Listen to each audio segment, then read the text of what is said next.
नमस्कार।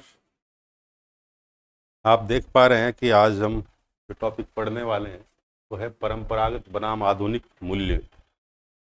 मूल्यों का एक और वर्गीकरण। पिछले वीडियो में हमने मूल्यीकरण की क्रिया को समझा, मूल्यों की परिभाषा और मूल्यों के प्रकार।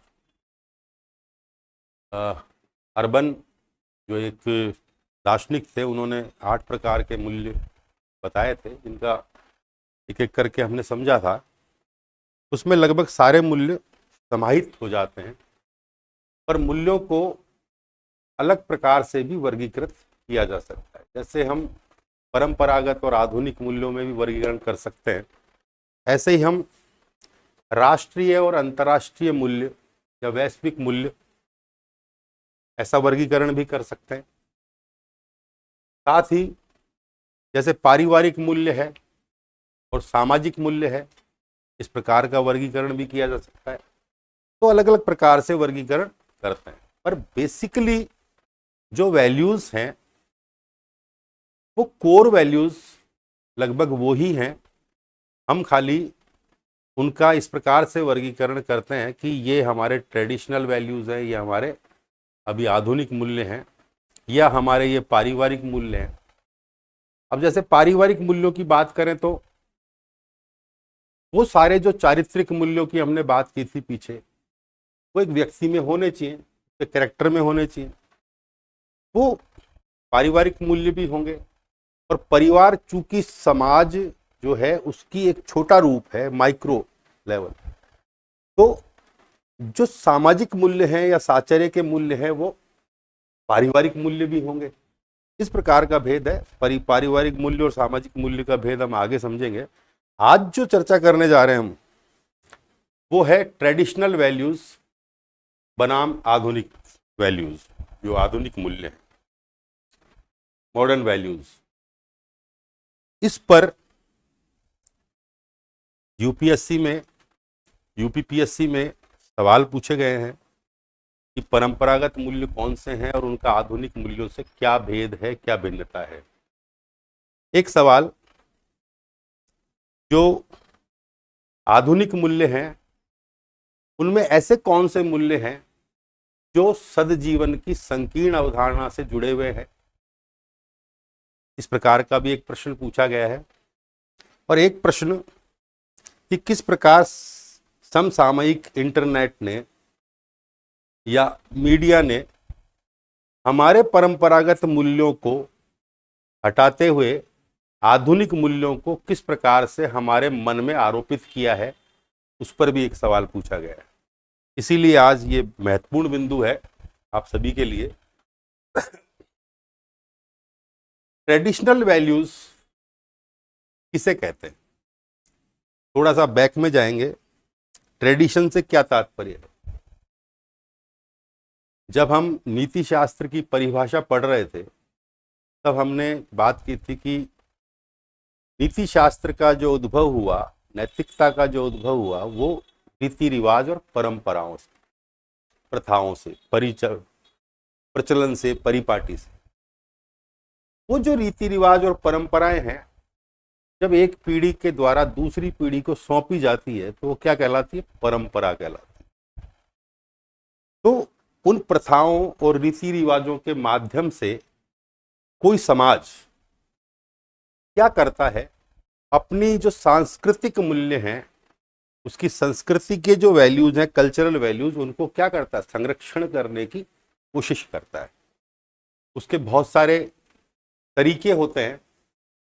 वो प्रथाओं के माध्यम से भी करता है, रीति रिवाजों के माध्यम से करता है, कुछ ऐतिहासिक धरोहरों के माध्यम से करता है, कुछ अपना जो एजुकेशन सिस्टम है उसके माध्यम से करता है, जो धर्म है या जो धार्मिक प्रतीक है, धार्मिक मान्यताएं, धार्मिक परंपराएं, उनके माध्यम से करता है।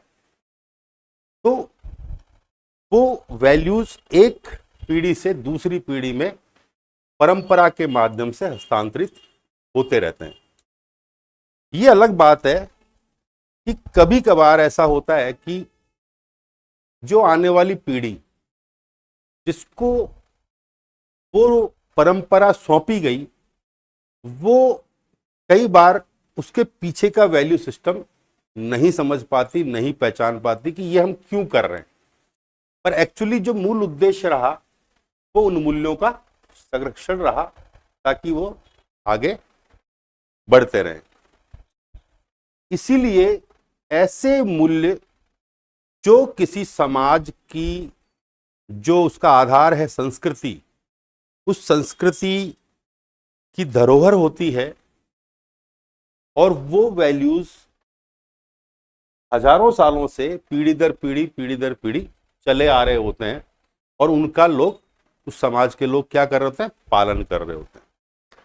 आज हम जिन परंपरागत मूल्यों की बात करेंगे तो भारतीय संदर्भ में करेंगे, भारतीय समाज और भारतीय संस्कृति के संदर्भ में करेंगे। क्यों? क्योंकि हर समाज का एक अलग स्वरूप है, एक अलग ढांचा है, और चूंकि समाज का जो अधिष्ठान होता है वो क्या होती है, संस्कृति होती है, मूल्यों की परंपरा होती है। तो जैसा समाज का स्वरूप है उसके पीछे कहीं ना कहीं जो उसकी मूल्यों की परंपरा है वो भिन्न होती है। तो हर समाज जैसे कुछ अलग है तो नेचुरली उसकी संस्कृति भी अलग होगी, उसका कल्चरल वैल्यू सिस्टम जो है वो अलग होगा। वो किन्हीं ऐसे वैल्यूज को वरीयता देता है जिन वैल्यूज को कोई दूसरा समाज या दूसरी संस्कृति वरीयता नहीं दे रही है। इसीलिए हम अलग अलग संस्कृतियों की बात करते हैं, अलग अलग समाजों की बात करते हैं कि ये समाज इससे भिन्न है, ये सभ्यता इससे भिन्न है, ये संस्कृति इससे भिन्न है। ये क्यों होती है? ये वैल्यू सिस्टम की प्रायोरिटी के आधार पर होती है। तो भारतीय संदर्भ में जब हम बात करते हैं तो जैसा कि आप देख पा रहे हैं कि पिछले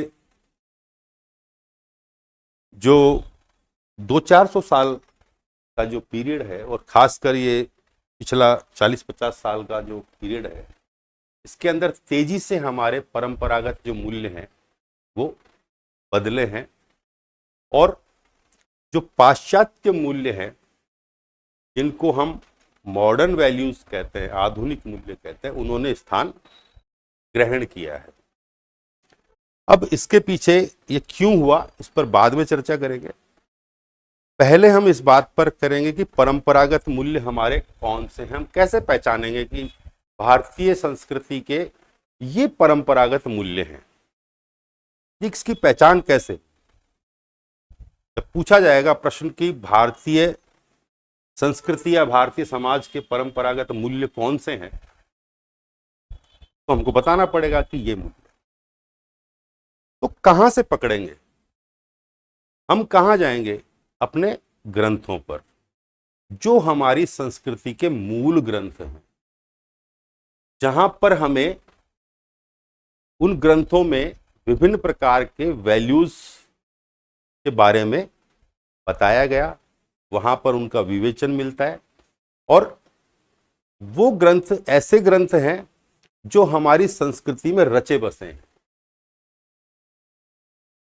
तो कहां बात जाती है कि वेद सबसे प्राचीन ग्रंथ है। वेद क्या कह रहे हैं, उपनिषद क्या कह रहे हैं, उसके बाद रामायण क्या कह रही है, रामायण को हम क्या मानते हैं।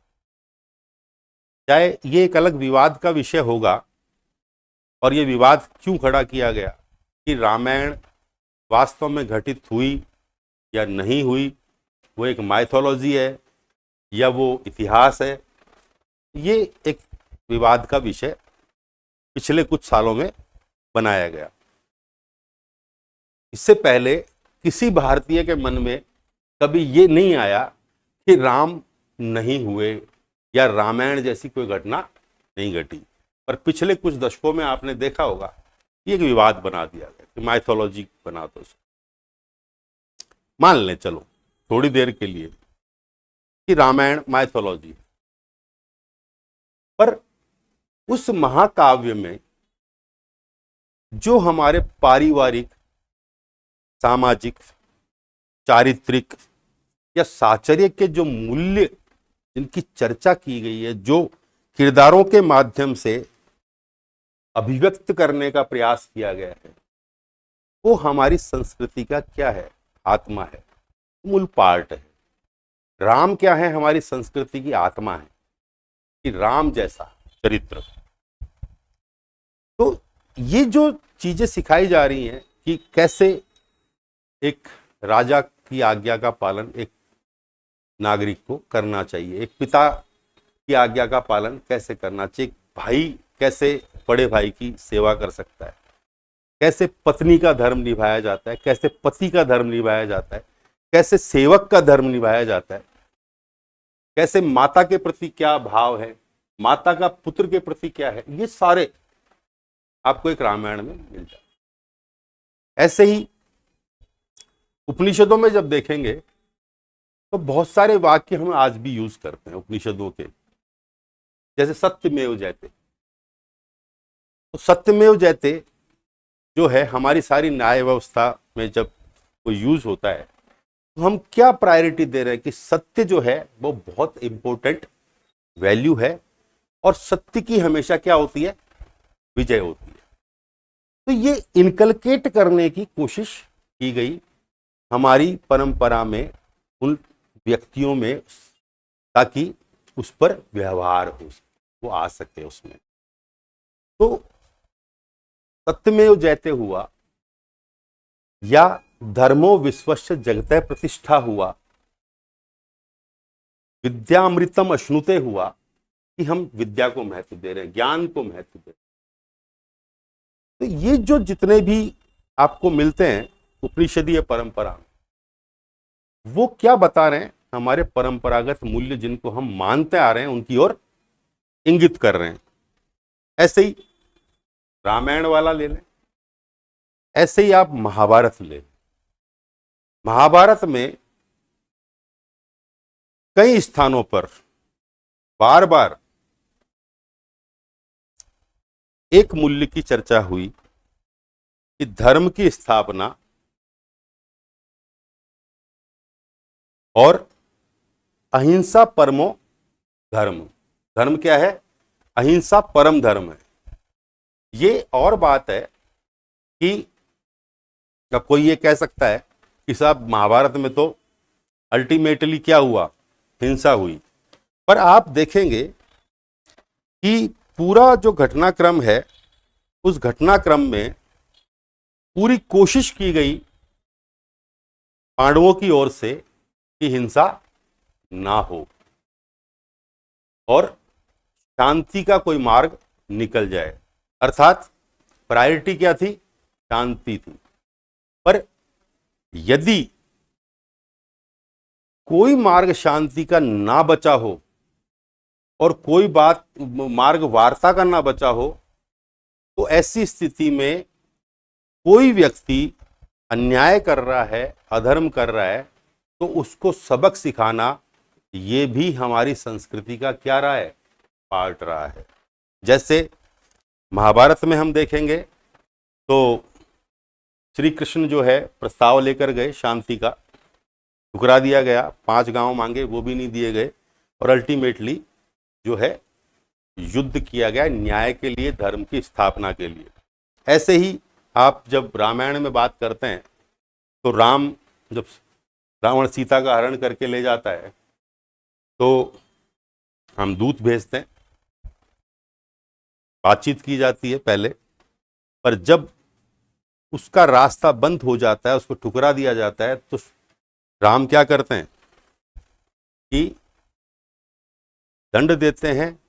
जो अपराध किया रावण ने उसका दंड दिया जाता है। तो ये भी हमारी परंपरा का क्या है? एक मूल्य है। हम प्रमुखतया तो क्या चाहते हैं? शांति चाहते हैं। परंतु यदि कोई हमारे साथ अधर्म करता है, अन्याय करता है, तो उस अधर्म और अन्याय का क्या करते हैं? हम प्रतिशोध लेते हैं, प्रतिकार करते हैं। ये भी हमारी संस्कृति का मूल्य है, चाहे उसके लिए हमें हिंसा की क्यों न करनी पड़े। और आप देख ही पा रहे हैं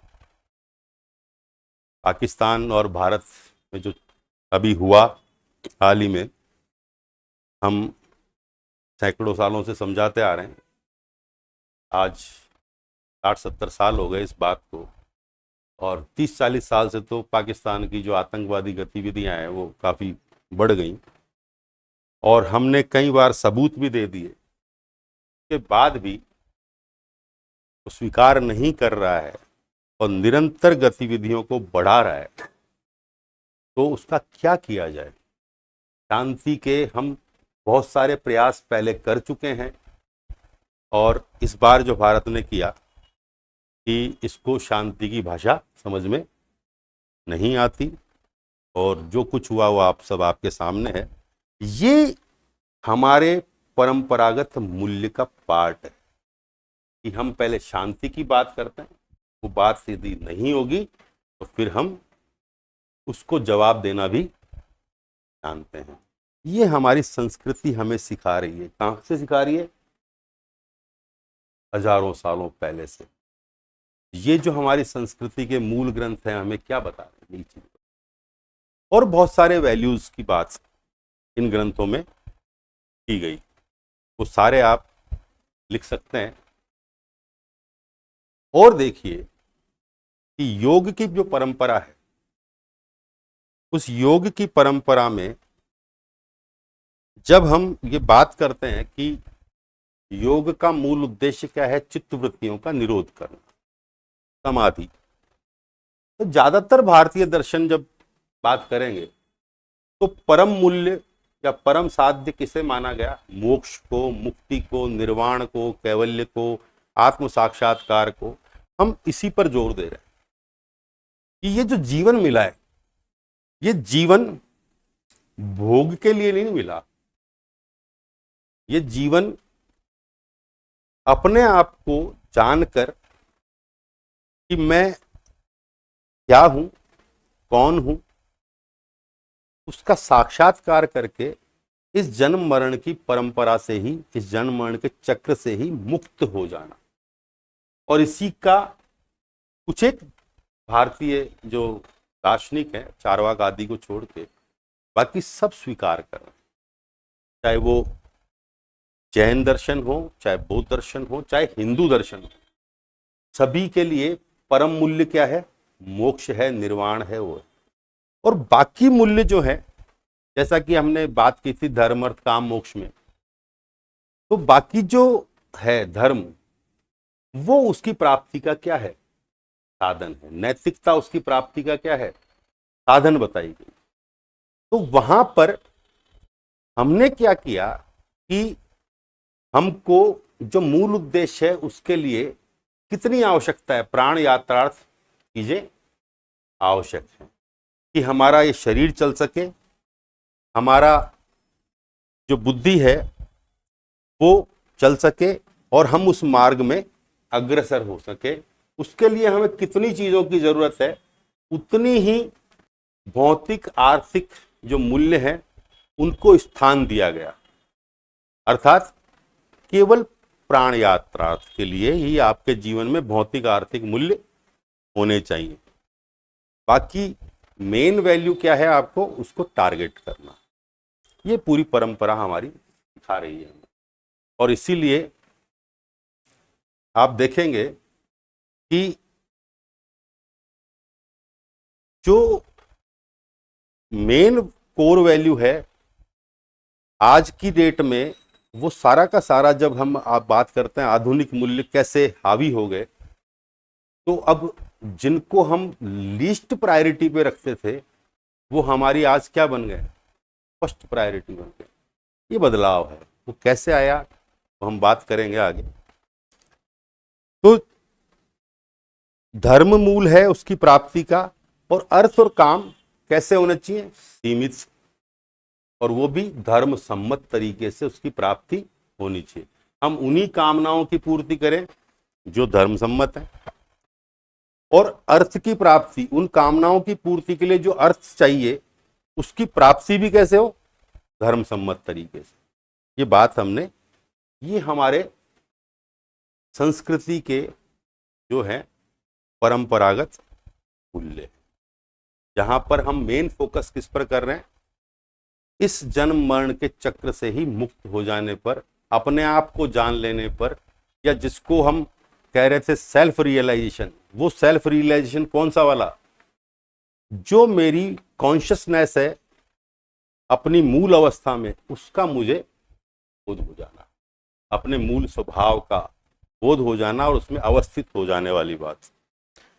तो इसी के लिए जो मार्ग है, नैतिक मार्ग, जिसको हम धर्म कह रहे हैं, उसी में आप देखेंगे तो लगभग सभी दार्शनिक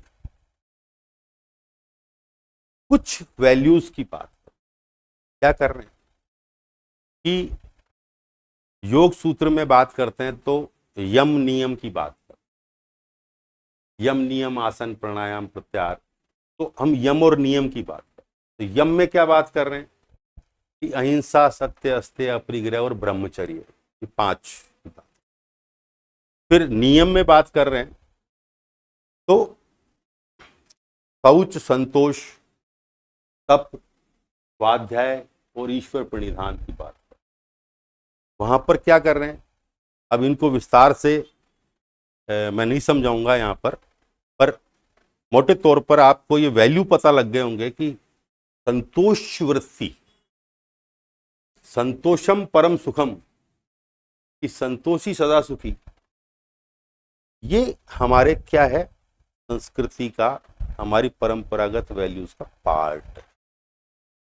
हमने अहिंसा को महत्व दिया, सत्य को महत्व दिया, अस्तेय को, चोरी नहीं करना, किसी दूसरे की चीज नहीं लेनी, अपरिग्रह को महत्व दिया, उतना ही परिग्रह करना है जितनी की आवश्यकता है, ब्रह्मचर्य को महत्व दिया। ब्रह्मचर्य का अर्थ केवल अपनी इंद्रियों पर नियंत्रण करना नहीं है, इस पर एक अलग बात करेंगे किसी वीडियो में, उसका बहुत गहरे अर्थ है, पर यह हुआ। इसके बाद आप देखेंगे तो जैन दर्शन में भी उन्हीं 5 महाव्रत, उन्हीं की बात कर रहे हैं, वही अहिंसा, सत्य, अस्तेय, अपरिग्रह, ब्रह्मचर्य की बात की जा रही है।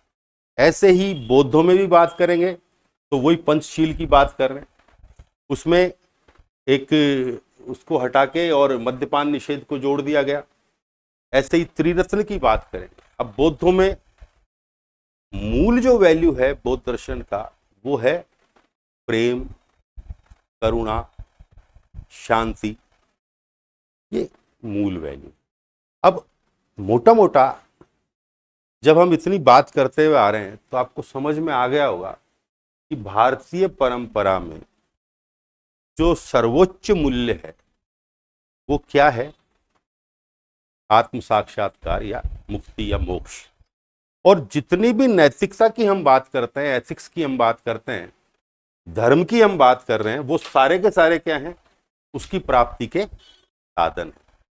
जब तक मनुष्य का नैतिक व्यवहार ठीक नहीं होगा तब तक हम उस दिशा में आगे नहीं बढ़ सकते। तो ये सारे कोर वैल्यूज बताए गए, परंपरागत मूल्य बताए गए। इसके अलावा देखेंगे तो आप किसी को हमने वचन दे दिया तो उस वचन का पालन करना। बता सकते हैं कोई उदाहरण कैसे वचन की बात आती है और उसका हम पालन करते हैं? कि रघुकुल रीत सदा चली आई, प्राण जाए पर वचन न जाए। वहां पर रघुकुल की एक परंपरा थी, किसी को वचन दे दिया कि ये करेंगे तो वो वैसा करेंगे, उसको निभाएंगे। ऐसे ही आप यदि राजा हरिश्चंद्र का प्रकरण आपने पढ़ा होगा, उनकी कहानी पढ़ी होगी, तो वहां भी क्या था, वचन। उन्होंने ऋषि को वचन दे दिया कि मैं इतनी स्वर्ण मुद्राएं आपको दूंगा। तो क्या हुआ, उन्होंने अपने पत्नी और बच्चे को बेचकर भी उस वचन का क्या किया, पालन किया। ये कहानियां, ये कथाएं या कहें कि ऐतिहासिक घटनाएं हमें क्या बता रही हैं कि हमारी संस्कृति के ये क्या है, कोर वैल्यूज है, महत्वपूर्ण मूल्य हैं, जिनका हम क्या करते आ रहे थे, परंपरागत मूल्य। ठीक है। ऐसे ही कर्मफल सिद्धांत, हम बहुत गहरे से कहीं कर्म और उसके फल के सिद्धांत को कि जैसा कर्म करोगे वैसा फल मिलेगा। अच्छा करोगे अच्छा मिलेगा, बुरा करोगे बुरा मिलेगा। चाहे आप इसकी बात, और गीता में तो बहुत खुलकर ये बात हुई है, विस्तार से बात हुई है कि कर्म किए जा, फल की इच्छा, फल पर तेरा अधिकार नहीं है। इस पर अधिकार है केवल कर्म पर है। ऐसा नहीं है कि कर्म पर अधिकार नहीं है तो फल नहीं, मतलब फल पर अधिकार नहीं है तो फल नहीं मिलेगा ना।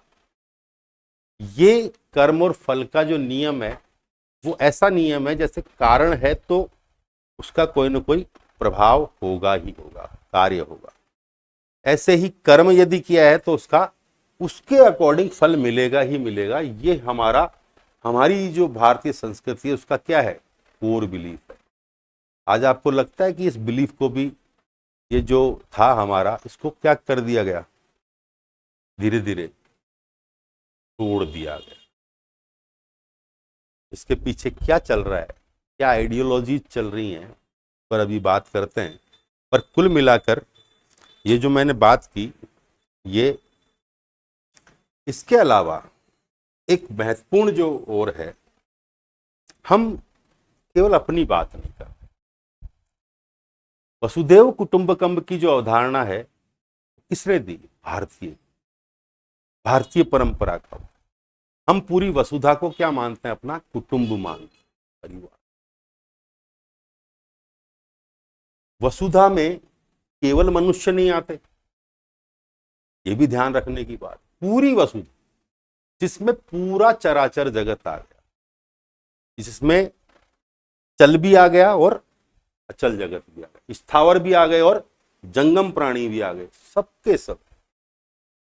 तो यदि उस दृष्टिकोण से देखें तो फिर ये जो पर्यावरण की समस्या, पारिस्थितिकी की समस्या, ये सारी जो चीजें आ रही निकल कर, ये होनी नहीं चाहिए। क्योंकि हमको एक एक कण का भी ध्यान रखना है। यदि कोई भौतिक तत्व है तो वो भी इंपॉर्टेंट है। पहाड़ों का खनन चल रहा है, बजरी खनन चल रहा है, खुदाइयां चल रही हैं, लोग अपने स्वार्थ के लिए क्या क्या नहीं कर रहे हैं, पेड़ों की कटाई चल रही है और दुनिया जहान की चीजें हो रही हैं, जंगल के जंगल खत्म हो रहे हैं। ये क्यों था?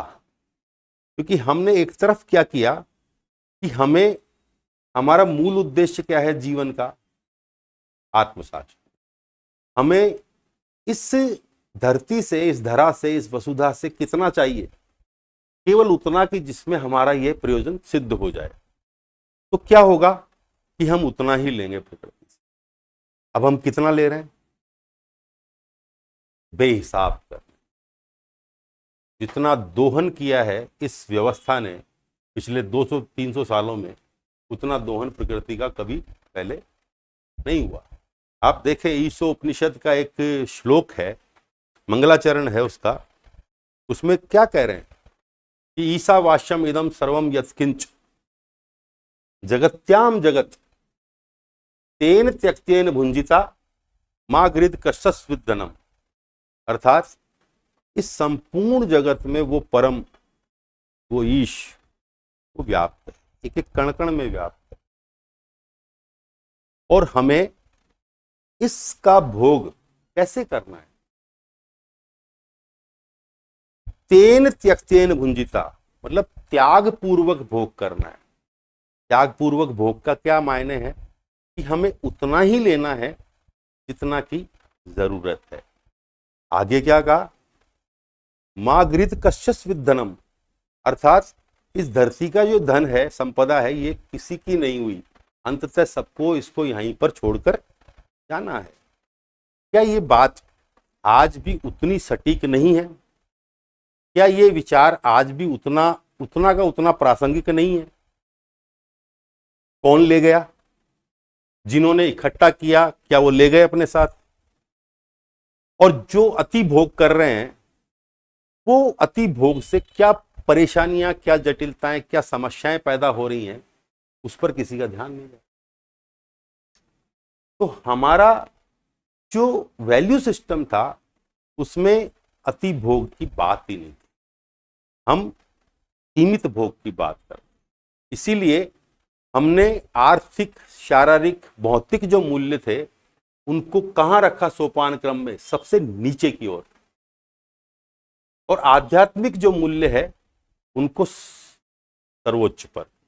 हमारे लिए सोपान क्रम में जब हम मूल्यों की बात करेंगे तो भौतिक आर्थिक मूल्य सबसे नीचे के पायदान पर आएंगे, उसके बाद नैतिक मूल्य आएंगे, धार्मिक मूल्य आएंगे, उसके बाद फिर हमारे आध्यात्मिक मूल्य सबसे ऊपर इसीलिए रखा गया ताकि आज जिस वैश्विक समस्याओं से हम जूझ रहे हैं और आज बात की जा रही है, बात भी क्यों की जा रही है, बड़ी मजेदार बात है कि हम सस्टेनेबल डेवलपमेंट की बात करते हैं, संपोष्य विकास की, आने वाली पीढ़ियों का भी ध्यान रखो, ये रखो, ये अब क्यों बात याद आ रही है इस पूरे विश्व को जब हमने बहुत कुछ बर्बाद कर दिया? क्यों? क्योंकि अब हम एक ऐसे कगार पर आकर खड़ा हो गए जहां पर खुद के जीवन को संकट खड़ा हो गया। कब सोचने लगे हम दूसरे के बारे में? जब मुझे लगा कि यार मैं नहीं सोचूंगा तो मेरा ही अस्तित्व खतरे में हो जाएगा, तो हम तब चिंता करने लगे। हमने ये चिंता भी क्यों की? कोई अंतःप्रेरित नैतिकता के कारण नहीं की, ना कोई करुणा के कारण की, ना कोई ऐसे वैल्यू सिस्टम के कारण की। वो भी हम किस कारण कर रहे हैं? स्वार्थ के कारण, कि मेरा स्वार्थ निहित है, इसलिए मुझे आज पारिस्थितिकी की, पर्यावरण की चिंता है, मुझे आज इस पृथ्वी की चिंता है। ये सारी चिंताएं अब क्यों पैदा हो रही हैं? इसलिए पैदा हो रही हैं। तो मोटा मोटा समझ में आ गया कि ये जो मूल्य जो आज आधुनिक मूल्यों के रूप में हमारे उस पर, समाज पर और संस्कृति पर हावी होते जा रहे हैं, उनको हमने क्या किया था? लीस्ट वरीयता। और जिस मूल्य को परम मूल्य माना था उस तक तो पाश्चात्य कभी पहुंच ही नहीं पाया। क्यों? आज भी ये बात उठाई जाती है कि इस जीवन के बाद कौन सा जीवन है साहब? क्या ऐसा कोई जीवन भी है? क्या आत्मा जैसी कोई सत्ता भी होती है जो मृत्यु के बाद छोड़कर जाती है? क्या उसके कर्मों का कोई संस्कार उस पर पड़ता है, कुछ लेकर जाता है ताकि अगले जीवन में वो उसको भुगतता है? ये सब बातें क्या कर दी गई हैं? क्वेश्चन मार्क कर दी गई इस तथाकथित वैज्ञानिक और तकनीकी और तार्किक युग में। जबकि मान ले थोड़ी देर के लिए कि ये बात ठीक नहीं है, मान लेते, तो भी मनोवैज्ञानिक दृष्टि से एक समाज को ठीक रखने के लिए यदि मैं कुछ ऐसी कहानियां गढ़ भी लेता हूं जो उस व्यक्ति के चरित्र को और उन व्यक्तियों को ठीक रखती हैं और उन व्यक्तियों को ठीक रहने से समाज ठीक रहता है और समाज में एक व्यवस्था बनी रहती है, तो क्या मेरी ऐसी गढ़ी गई कहानियां बेकार हैं? क्या बहुत सारी कहानियां आज भी हमें पुस्तकों में ऐसी नहीं पढ़ाई जाती जो काल्पनिक है? क्यों कल्पना करते हैं? क्यों पढ़ाई जाती है? क्योंकि एक वैल्यू सिस्टम इनकलकेट करने के लिए। क्या इतनी सारी पिक्चर्स बन रही हैं, वेब सीरीज बन रही हैं, कल्पनाओं पर आधारित नहीं है? क्यों बना रहे हैं फिर? कुछ इनकलकेट करने के लिए। तो यदि किसी अच्छी कहानी से कुछ अच्छा इनकलकेट होता है चरित्र में, तो उस कहानी को बुरा क्यों कहा जाएगा? नहीं कहा जाना चाहिए। पर अब उस कहानी पर भी क्या किया गया है? प्रश्न चिन्ह लगाए जा रहे हैं, गड्ढे खोदे जा रहे हैं। और बड़ी विचित्र बात तो यह है कि आप देखो, एक तरफ कहेंगे कि रामायण माइथोलॉजी है, दूसरी तरफ फिर ये चर्चा करेंगे वही लोग बैठकर कि राम ने सीता को की अग्नि परीक्षा क्यों ली, उसको फिर धोबी के कहने छोड़ क्यों दिया। अरे भाई, तुम जब एक बार ये स्टैंड ले चुके हो कि रामायण माइथोलॉजी है, तो फिर अग्नि परीक्षा भी नहीं हुई और ना सीता का कोई धोबी कहने से उसको छोड़ दिया गया, कुछ नहीं हुआ ना, माइथोलॉजी है पूरी। पर वही लोग एक तरफ कहते हैं माइथोलॉजी है और दूसरी तरफ फिर उसकी सारे जो कमियां हैं जहां जहां पर उनकी बात करते हैं। क्या चल रहा है? कौन सी ऐसी आइडियोलॉजी चल रही है जो हमारे परंपरागत मूल्यों को बिखेरने की कोशिश कर रही है? समझ में आता है? सारी दुनिया को एक ऐसे उसमें कर दिया दो आइडियोलॉजीज ने। बहुत गहरे से जब आप विचार करेंगे, जो मैं अब शिफ्ट कर रहा हूं कि हम मॉडर्न वैल्यूज की जब बात करेंगे, मैं ये नहीं कहता कि मॉडर्न वैल्यूज में बहुत सारे वैल्यूज, अच्छे वैल्यूज भी हैं, और जब दो आइडियोलॉजी समानांतर अपने अपने वैल्यूज को प्रमोट करने की कोशिश करती है, पूरे विश्व भर में इनकलकेट करने की कोशिश करती है, तो कहीं ना कहीं कुछ एक अच्छे वैल्यूज का भी क्या होता है, जन्म होता है, सृजन हो जाता है, कल बाय डिफॉल्ट भी हो जाता है। पर आप देखें कि कम्युनिज्म और कैपिटलिज्म, ये दो ऐसी आइडियोलॉजीज रही जो अब एक दूसरे से विरोध में काम कर। इन्होंने अपने अपने तरीके से आज भी क्या कर रहे हैं, नए वैल्यूज, उनका जो कोर वैल्यू है, उस कोर वैल्यू को स्थापित करने के लिए क्या कर रहे हैं, एक्शन प्लान के तहत नए वैल्यूज क्रिएट किए जा रहे हैं, नई चीजें क्रिएट की जा रही हैं। तो क्या हुआ, जैसे साम्यवादी जो है, कम्युनिस्ट जो है, वो जब भी हम बात करते हैं तो कम्युनिस्ट जो है वो कहेंगे कि वैल्यूज की बात तो मैं ही करूंगा, इसका ठेका तो मैंने ही ले रखा है। वो उनका कोर वैल्यू इक्वालिटी, समानता। अब समानता की जब बात की जाती है तो समानता किस चीज की, इक्वालिटी ऑफ व्हाट, तो वो बात करते हैं आर्थिक समानता। क्या होनी चाहिए, आर्थिक समानता। आर्थिक समानता क्यों होनी चाहिए, क्योंकि आर्थिक समानता होगी तो बाकी समानताएं स्वतः ही क्या होगी, उससे आ जाएंगी, सामाजिक भी आ जाएगी, पॉलिटिकल भी आ जाएगी, और भी आ जाएगी आपके पास। अब आर्थिक समानता कैसे आए, तो जो संसाधन है उनके वितरण का आधार क्या बनाया जाए, क्योंकि अभी तो असमानता है, कैसे वितरित करें। तो एक नियम, जो महत्वपूर्ण नियम है कि किस आधार पर वितरण हो, डिस्ट्रीब्यूटिव जस्टिस का आधार क्या, तो आवश्यकता के आधार पर, जिसकी जितनी नीड है उसके आधार पर उसको वितरण करें। अब ये बात कैपिटलिज्म, क्यों, क्योंकि नीड तो किसी ऐसे व्यक्ति की ज्यादा हो सकती है जो शारीरिक और बौद्धिक दृष्टि से अक्षम है या कम सक्षम है, और जो अधिक सक्षम है शारीरिक बौद्धिक दृष्टि से, उनकी नीड कम हो सकती है। फिर ये क्या कह रहे हैं कि शारीरिक और बौद्धिक में भी कोई भेद नहीं होना चाहिए, साम्यवादी, दोनों का मूल्य बराबर। कैपिटलिज्म इस बात को नहीं मानेगा, वो कह रहा है कि हम समानता की बात करते हैं, समानता होनी चाहिए, पर समान योग्यता के साथ समान व्यवहार। यदि तुम्हारी और किसी और की योग्यता बराबर है तो दोनों को समान मिलेगा, समान योग्यता को समान, आवश्यकता के आधार पर नहीं, किस आधार पर, योग्यता के आधार पर वितरण, एफिशिएंसी के आधार पर वितरण, आपकी कुशलता, स्किल के आधार पर वितरण।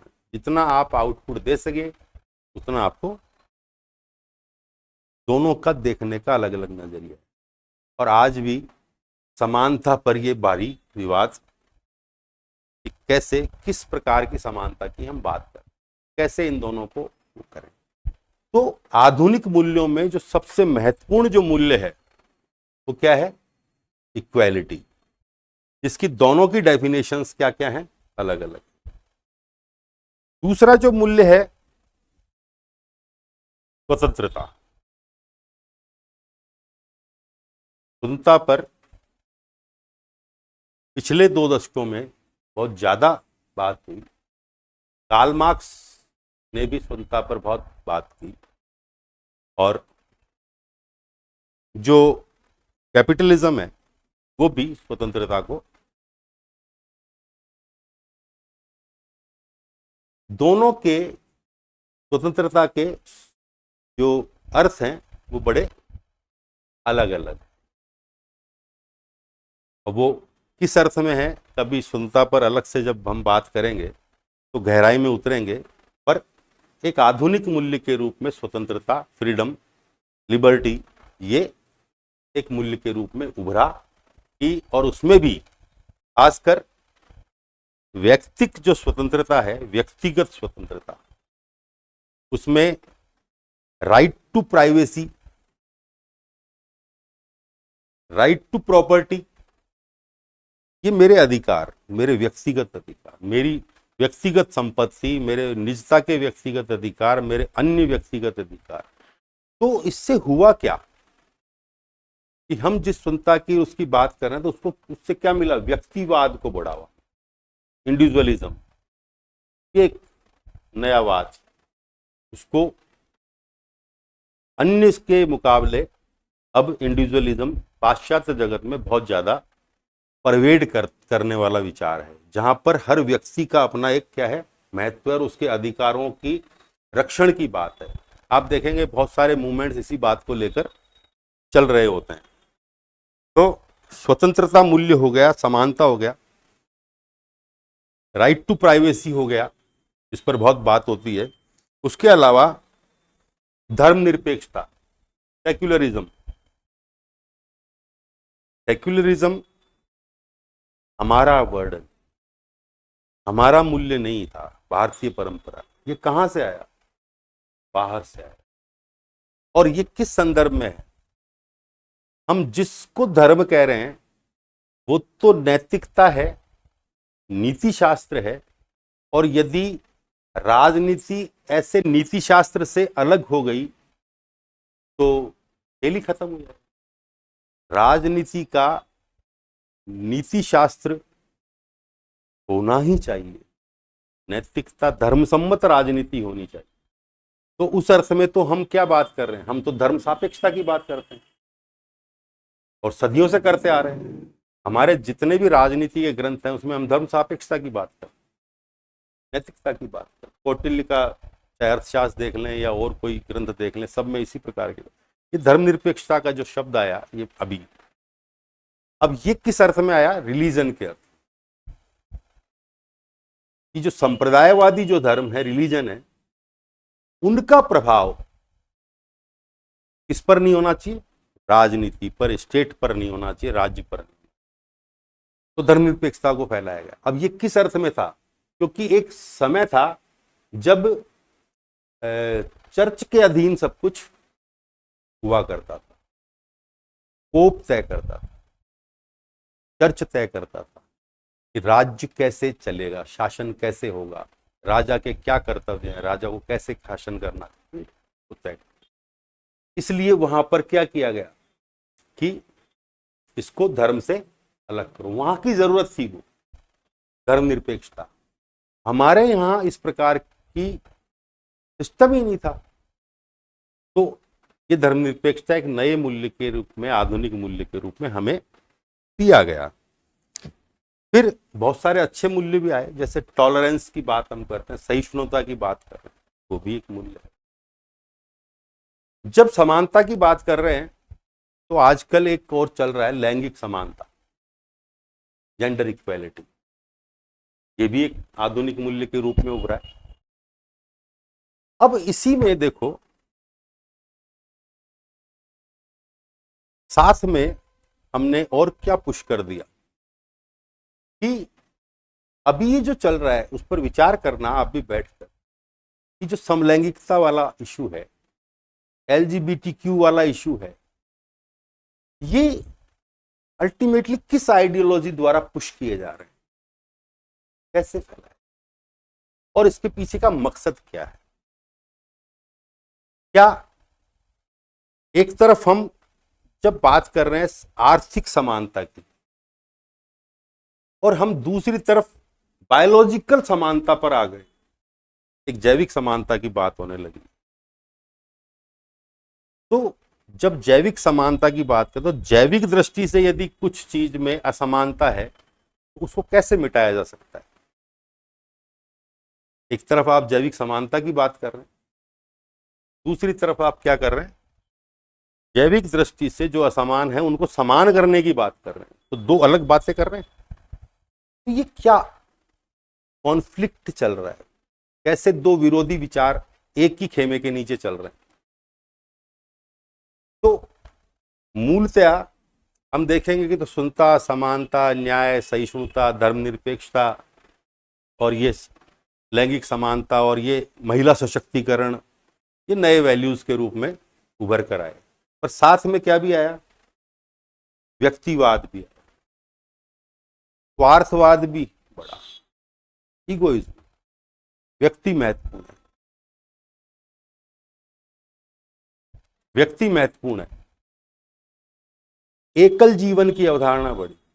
फैमिलीज क्या कर रहे हैं? Live in relationship.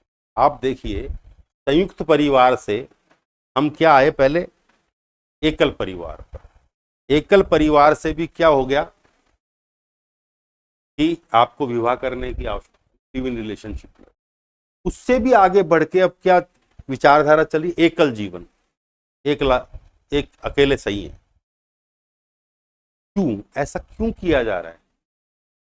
कौन सी आइडियोलॉजी ऐसा कर रही है जिसके कारण ये सारी चीजें आती जा रही? हम एक तरफ बात कर रहे हैं कि मूल्यों के विकास में परिवार का महत्वपूर्ण योगदान होता है। परिवार समाज की एक छोटी इकाई है, समाज बड़ी इकाई। परिवार से ही उसको महत्वपूर्ण मूल्य उसमें इनकलकेट होते हैं बच्चे में, वहां से शुरुआत होती है। उसके बाद वो शिक्षण संस्थान जाता है, समाज में जाता है। और समाज किससे बना है? परिवारों से समाज बना है। तो परिवार जैसे होंगे वैसा ही समाज होगा। अब बड़ी मजेदार बात है कि परिवार ही नहीं है तो वैल्यू इनकलकेशन कौन करेगा? वैल्यू कैसे इनकलकेट? एक तरफ कह रहे हैं कि उनकी भूमिका बताइए। किसकी भूमिका बताएं? कुछ हो तो बताएं। थोड़े और जो बचे हैं वो थोड़े और काल में 10, 20, 50 साल में वो भी निपट जाएंगे। तो एक तरफ तो हम कह रहे हैं कि ये पारिवारिक मूल्यों को बढ़ाओ, ऐसा करो, परिवार से मूल्य मिलते हैं, समाज से मिलते हैं, और दूसरी तरफ हम उसका विघटन करने का काम कर रहे हैं। तो अलग प्रकार की वो चल रही है। इसे समझ में आता है कि दो अलग प्रकार की विचारधाराएं काम कर रही हैं। और क्यों कर रही हैं? क्योंकि अल्टीमेटली आप देखेंगे तो पूरा का पूरा गेम क्या है? संसार को यदि सबसे ज्यादा प्रभावित कोई करता है तो आइडियोलॉजीज करती है। और आइडियोलॉजीज को सबसे ज्यादा अच्छे से यूज करना कोई जानता है तो वो लोग जानते हैं जिनको कि सत्ता की और शक्ति की और पावर की भूख होती है, एम्बिशंस होती है। वो लोग क्या करते हैं कि वो अपने तरीके से उस आइडियोलॉजी को तोड़ मरोड़ कर अपने पक्ष में यूज करते हैं। वो आइडियोलॉजी मूल रूप में क्या कहना चाह रही थी वो कहीं बहुत पीछे छूट जाती है और उसके एक्शन प्लान के अंदर बहुत सारी चीजें बदल जाती हैं और उसको यूज किया जाता है। जैसे नीट्शे का जो दर्शन है, जिसमें नीट्शे सुपरमैन की बात कर रहा है, उस दर्शन को जब आप ठीक से समझेंगे, पढ़ेंगे और उसके सुपरमैन के कंसेप्ट को देखेंगे तो वो एक अलग व्यक्ति है। वो एक ऐसा व्यक्ति है जो नैतिक है, जिसको सभी चीजों का ज्ञान है और सबका ध्यान रखता है। हिटलर ने उस सुपरमैन के कंसेप्ट को पकड़ा और उसको अपने तरीके से क्या किया, यूज किया कि मैं जर्मनी का सुपरमैन कौन है अब। तो ऐसे शासक आप जितने भी आंदोलन देखेंगे या कोई स्वतंत्रता संग्राम देखेंगे या कोई और देखेंगे आप, तो कहीं ना कहीं पीछे कोई दार्शनिक विचारधारा उसमें आपको मिलेगी जिसको कि उन लोगों ने अपने हितों के लिए तोड़ मरोड़ कर यूज किया है। ये सब जगह मिलेगा, चाहे आप जर्मनी का एकीकरण देखें या इटली का एक कर्ण देखें, या रशिया की क्रांति देखें, या चाइना की क्रांति देखें, या भारत का स्वतंत्रता संग्राम देखें, या कहीं और देखें, सबके पीछे कुछ आइडियोलॉजीज। ये अलग बात है कि किसने किस तरीके से उसको यूज किया है। तो ऐसे ही आज की डेट में भी कुछ लोग जो सत्ता में बने रहना चाहते हैं, पावर गेन करना चाहते हैं, या आपको पता होगा कि विश्व की आधी से अधिक संपत्ति आज भी जो है वो आधी से अधिक संपत्ति आज भी मात्र 100 लोगों के पास है। वो 100 लोग कौन है? या तो वो लोग हैं जो सत्ता में बैठे हुए हैं, या वो लोग हैं जो सत्ता को प्रभावित करना जानते हैं अपने अर्थ के बल पर, आर्थिक शक्ति के आधार पर। वो लोग इस पूरी की पूरी व्यवस्था को ऐसे मूल्य परोसते हैं ताकि वो जो अर्थ का केंद्रण है वो किसकी दिशा में हो जाए? उनकी दिशा में। पूंजीवाद ने, बाजारवाद ने क्या किया कि उनका मूल उद्देश्य क्या है? अधिक से अधिक लाभ कमाना। बाजार का उद्देश्य क्या है?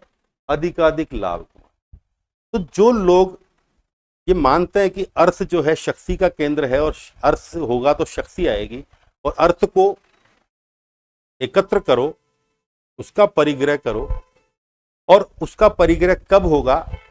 जब हम इस प्रकार के वैल्यूज इनकलकेट करेंगे जो कि मनुष्य की चेतना को भौतिक, शारीरिक, आर्थिक मूल्यों की ओर क्या करते हैं? उसकी ओर अग्रसर करते हैं। उसकी चेतना का सृजन किन मूल्यों से कर दो? इन भौतिक, आर्थिक मूल्यों से कर दो। जो उसकी आवश्यकता नहीं है उसकी आवश्यकता बना दो। पहले इच्छाएं उत्पन्न करो, उन इच्छाओं की पूर्ति करो, और धीरे धीरे उन इच्छाओं को क्या पर लाकर खड़ा कर दो? नीड्स बना दो। जब नीड्स बनेगी तो अपने आप क्या होगा? जो वो चाहते हैं वो। तो पूरा का पूरा क्या हुआ कि हमारी चेतना का सृजन आज की डेट में, आप देखिए, पूरा का पूरा यूट्यूब उठाकर देख लीजिए, या जो कुछ भी जहां पर मोटिवेशन की बात हो रही है या कोई और ज्ञान की बात हो रही है, सब ये सफलता का एक ही पैमाना मानते हैं। क्या है? पैसा, समृद्धि, भौतिकता, भौतिक विकास। और जितने भी आप देख लीजिए, चाहे लॉ ऑफ अट्रैक्शन की बात कर रहा हो, चाहे कोई और बात कर रहा हो, चाहे मोटिवेशन की बात कर रहा हो, कहां पर ले जा रहे हैं व्यक्ति को? उसी दिशा में।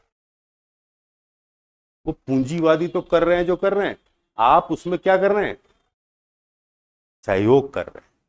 तो पूरा का पूरा मेंटली कंडीशनड कर दिया गया है, और इसीलिए हमारे जो पूर्व के मूल्य हैं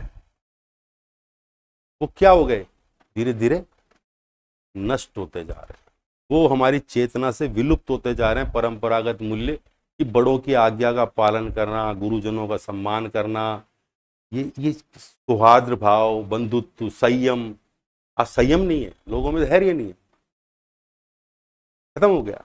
एक बच्चा अपनी मां की गर्दन काट सकता है, ऐसी व्यवस्था आ चुकी है।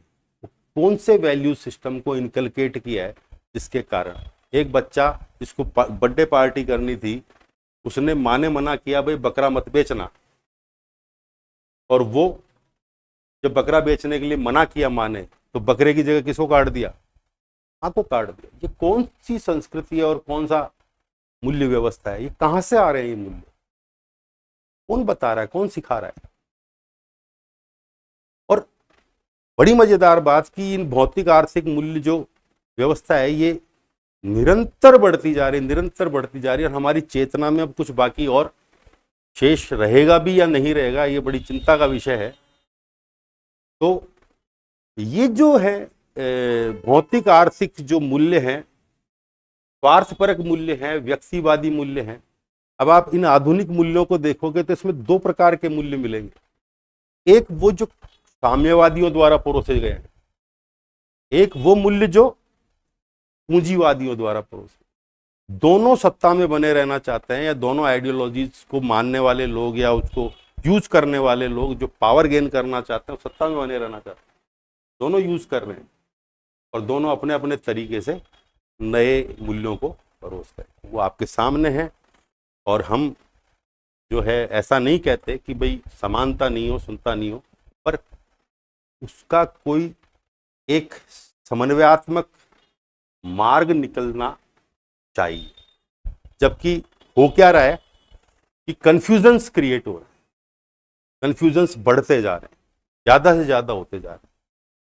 तो ये आज का वो था। आधुनिक मूल्यों में आपने देखा कि इस प्रकार के मूल्य हैं और परंपरागत मूल्य वैसे हैं। और ये बात आगे जब हम मूल्य संकट या मूल्यों का पतन समझेंगे कि क्या है, तो ये बात वहाँ भी आपके काम आने वाली है कि कैसे मूल्यों का, जिसको हम पतन कह रहे हैं, वो हो रहा है, कैसे मूल्य संकट की स्थिति उत्पन्न हो रही है, वो सारी बातें हैं। तो नेक्स्ट वीडियो में अभी और वैल्यूज़ पर चर्चा करेंगे, कुछ और बातें रह गई हैं। तो तब तक के लिए नमस्कार।